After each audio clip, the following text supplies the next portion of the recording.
Hello and welcome to ANTOR's series of podcasts about the 70th anniversary year and the members of the association.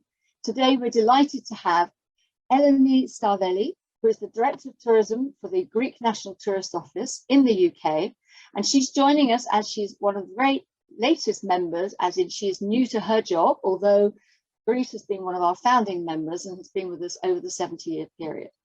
We're going to have a chat to Eleni about her time with the Greek National Tourist Office and her arrival in the UK. So, Eleni, welcome. Hi, Alison. Nice to be here with you, and definitely nice to be in the ANTOR family in UK.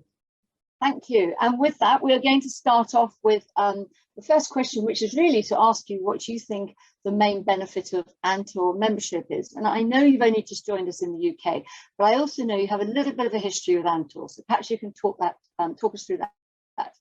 Yes, that's true. I'm just arrived in the UK. I took over our office in September, actually, the 21st of September. So it's not really just a long time, just before the preparation of WTM. Not a great timing, believe me. But it's true that before that, I was the director of our office in the Netherlands, based in Amsterdam, but responsible for the Benelux office and the Benelux markets.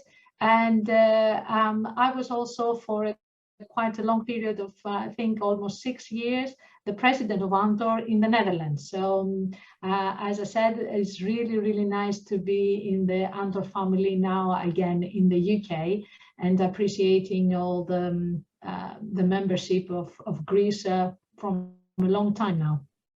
And what do you think those benefits are? How did you benefit most when you were in Benelux, for instance?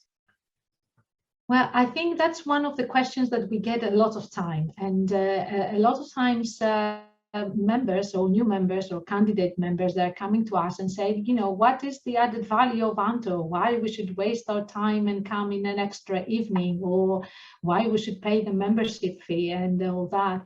And to be honest, in order to understand that, there is not really arguments or bullet points that you can put down in order to persuade people. People have to be open and come to the meetings and understand what it's all about, to understand that we are really talking about a family and we're talking about the tourism industry. There are people that they're around the world, they keep changing positions, and one time you might find them in one office and then again in the other office. But I think what is most important is that you find people open and social and really ready to share. And I think that it's one of the great benefits of ANTOR, that the possibility to network and meet with other people from other cultures, but you also have one common ground, and that's every time the common ground of your market, the British market in our case. Yes, and we used to call it fraternity, but politically, to be more politically correct, we now call it community. And it is a real community and family, as you've said, and I'm looking forward to introducing you to those members over the next few weeks. So tell me about the Greek National Tourist Office and your structure. I know things have been difficult for all tourist boards over the last couple of years with COVID, furloughing, structures have changed. So how's the Greek National Tourist Office structure working at the moment? Actually, we didn't have a very big change on the structure. I think what we tried to do in order to overcome the pandemic crisis was to act faster. Sometimes, of course, under the bureaucratic procedures, this is definitely not the case, and it's definitely not easy. But I think because of the pandemic and the government and, of course, GNTO understood that we need to change that rhythm. So I would say that we took a sort of like an exemption from whatever was happening, and we tried to focus on what was important. And that really gave us very good results. That was the very good results that we put safety first. And of course, taking out some of the restrictions or putting clear messages, I think that it was what it came to the public to feel more safe. The main structure for the GNP office just remained the same. So we still have our offices abroad. And of course, working from home, that was also something new to us. The Greek law does not have the possibility to work from home. So that was a big change that we had to do, pass a new legislative just only for that. So it was, we had to see how we can sweep from one moment from offices and doing bureaucratic words to electronic and online webinars. And it went well. I have to say that I'm quite happy with the transition. And within these 2 years of the pandemic, we've managed to be in a very good level. Yes, it's excellent. And I'm sure I'm not the only one that hot-footed it over to Greece and Catalonia in September 2020, as soon as we were allowed to, and had a fabulous time there and felt very safe within the protocols that were being put into place. So it was a lovely break. How long have you been working with the GNTO in total? When do you? It's now almost 20 years. I started back in 2003, and actually it was a very sudden and coincidence. As the Greek bureaucracy, it's quite extensive when it comes to working as a public officer. But in my case, it was, let's say, in a kind of a transition. I was working for the European Parliament and then for the Greek National Tourism Organization. So although my background, studying European studies and everything to do with the European Commission and the European institutions, I had to focus on tourism and marketing. But it also gave me the possibility to go in depth and start looking for something completely different, which was the marketing destination. So I went back to school and I said, okay, if I'm doing that now, I have to find something more about it. So I've done a master on marketing, strategic marketing, and that was very helpful because it shows you that everything that you're doing just by experience, there is a reason behind it. So it was nice to go back and have all the academic background to back me up with the decisions that we need to take. So it was a quite long journey. Almost half of the time, 10 years or more, I was in the headquarters in Greece, in Athens.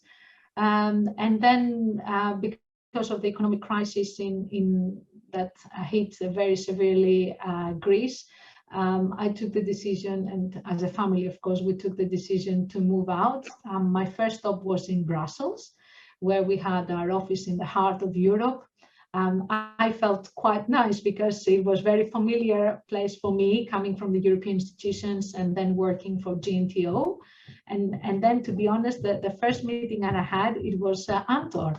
And it is very, very strange to say that, because you usually don't expect to see your competitors on your first meeting.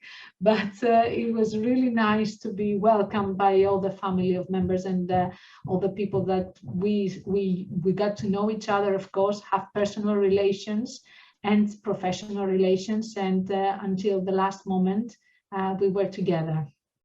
That's fantastic. Well, that's great news. I'm glad ANTOR was able to help you be on your way into your international career. What changes have you witnessed during your overseas posts and maybe your time at head office, kind of ignoring COVID, because we've all witnessed changes we never thought would happen? But before then, are there any specific things that you've noticed that have made an impact on your career? Well, as I said, it is completely different working under the headquarters and completely different working under, let's say, the flexibility of an office abroad. Of course, we're totally dependent on what is happening in our headquarters and what is happening in our countries. But on the other hand, you have the possibility to do more things, and you have the possibility and the freedom to decide what are these going to be the proposals. You are, of course, very, very close with everybody in the market. You're meeting all the stakeholders, and that's very important. But the most juggle, I have to say, and the most challenge of all, it's trying to put everything under the Greek regulations. So from one hand, you have to do beautiful things, events and online and or before COVID or after, or trainings and whatever actions you might need to take. But on the other way, you have to find how it would be possible to get paid by the Greek regulations and not by the British or the Dutch or the Belgian. And I think that was the most frustrating part of trying to do your job. And sadly, I think you're going to find that that frustration continues as you enter Britain, because our banking regulations and all sorts of other things have changed with Brexit. And I know it's not easy. I know it's not easy. A lot of our members have had challenges. So, so good luck with that. You can always come and ask us for how everyone else has managed to make it work. Well, it's funny you saying it, Alison, because I faced the Brexit really from scratch. The period of the transition ended in July, and I have to be here in September. So you can imagine that whatever transition, very soft policy, let's say, was there, it didn't happen after August. It was really demanding. I felt like I was moving out to Africa, not to UK, not to a European country, that for sure. There is a big difference with Brexit. I'm quite disappointed to say. I always thought that UK, it's part of the European family, and coming from a federalist point of view, it's really important to have all the European countries united. But of course, on the other hand, I totally understand the decision of the British government, and I'm sure that it just needs some time to regulate everything that is happening. It will take time, and I'm sure that the next ones after me, they will solve all these kind of problems I faced. Hopefully, anyway. And coming on to Greece itself, how is Greece recovering from COVID? Are you now wide open and mask free, or have you still got some protocols in place? What's the sort of score at the moment for Greece? Well, that question needs to have a date, because unless you put and say today, the 16th of November, then it's definitely out of date. Restrictions keep changing all the time, and it's true that that doesn't help the confidence coming from the public. But what we understood and what we felt from the British public, but also from all the European public, all the travelers that they came back to Greece, was that they felt secure. They felt that Greece managed to have a very good pandemic crisis under the circumstances, of course, following the protocols and be clear with the restrictions and the regulations, which I think that was the main concern of most of the people that they were traveling. Right now, if you've been vaccinated, you have nothing to fear, which means that we don't ask anything else. So if someone is vaccinated with a certificate and everything, then it's freely, openly going to Greece. For those that they're not vaccinated, then there are, of course, the PCR test and things like that. And we hope, and we would like to be certain as much as we can, that that will be the situation also for the next season. But of course, we see that right now at the moment, the cases keep growing. Although there's a lot of people that have been vaccinated, there's still some cases, and cases that they don't end up, let's say, good. So there is an increase of deaths as well, and going to ER, which is something that I think everybody would like to avoid for a third wave. But I think we just have to be patient and positive at the moment. There's nothing else we can do, and hopefully that everything that will go back in traveling situation, it will be normalized soon. Yeah, absolutely. And of course, now that we have no red list, we can apparently go anywhere, but not everybody wants us. So let's watch that space. But for the time being, I know there's lots of great opportunities to travel between the UK and Greece, and hopefully as many people as possible are taking up that opportunity, and the opportunity of also having a little bit more warmth and sunshine than we're getting here at the moment, which is always welcome in the UK. So what are your plans, your UK plans and maybe the bigger Greece plans for the future? We've just come out of COP26, so obviously climate change and sustainable regenerative tourism is key to the future. Has Greece got some strategies in place for that, and how are you going to be implementing those in the UK? Yes, indeed, COP26 just left us a lot of things to think about it, but it's definitely sure that sustainability is one of the trends that everybody is following. We are not feeling that, of course, it's just a trend and that's why we have to do it. No, I think, to be honest, that sustainability is something that goes back to what is Greece all about, and what is the authenticity way of living. If you think about it, what do you want if you're traveling in a sustainable place? You want to have your fresh tomato. You want not to be important from a long haul destination. You want to be able to be open to save as much as water or energy as possible. And with one way or another, especially if one is thinking about the Greek islands, that is what we've been doing all the way now. So sustainable way of living, it's not really new to us. It's just the way that you need to present it. And I think that we will soon have, let's say, an official also sustainable strategy. But when it comes to what we're doing in our everyday way of life, that is definitely a sustainable way. You have quite a few cruise ships coming in. I love Santorini, by the way, absolutely love Santorini, and spent a fabulous holiday there with the family one year. But did notice a few cruise ships coming in, which tend to kind of flood the small town, and I can't pronounce it, Oyo. Yeah, yeah, it's a quite difficult word to pronounce. There are possibilities for over tourism, and that is something that I think all the destinations, or some of the major European destinations, saw it in our doorsteps. We've seen that there are not benefits when it comes to over tourism, and people were really looking forward to more authentic and relaxed holidays.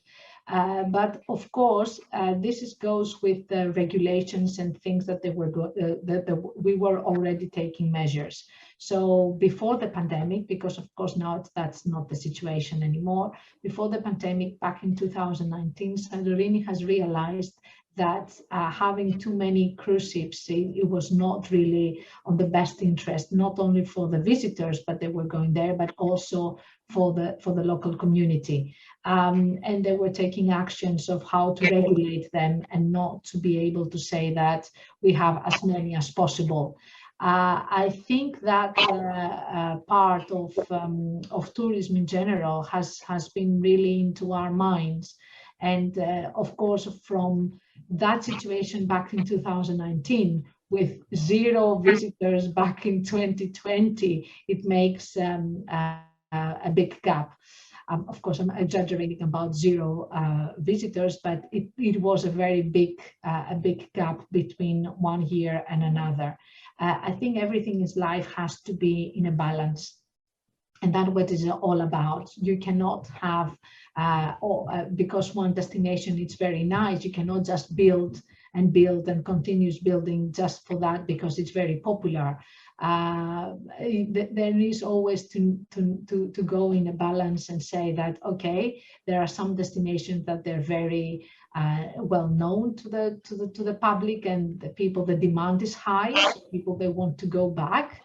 But on the other hand, let's come and discover some other destination that they're not so well known, equally beautiful, maybe not with a direct flight, which make it much easier to travel. But again, you know, travel is an adventure, and you always have to look at it that way, because it's a trip and an experience that you're going to keep for all your life. Absolutely. I think you've lived in a city that's experienced over tourism, as in Amsterdam, and has learned from its and it's teaching the world how to counteract over-tourism in a very sustainable way. So there's a great example there. And I think, yes, with the cruising industry, it probably did take a bit of a rise, and a rather maybe a too big a rise in quite a few years towards 2019. And that period of downtime has given everybody globally the time to think about what is manageable and what isn't, and spreading across the year and things like that. So hopefully something good will come out of COVID as far as COP's concerned on the cruising front.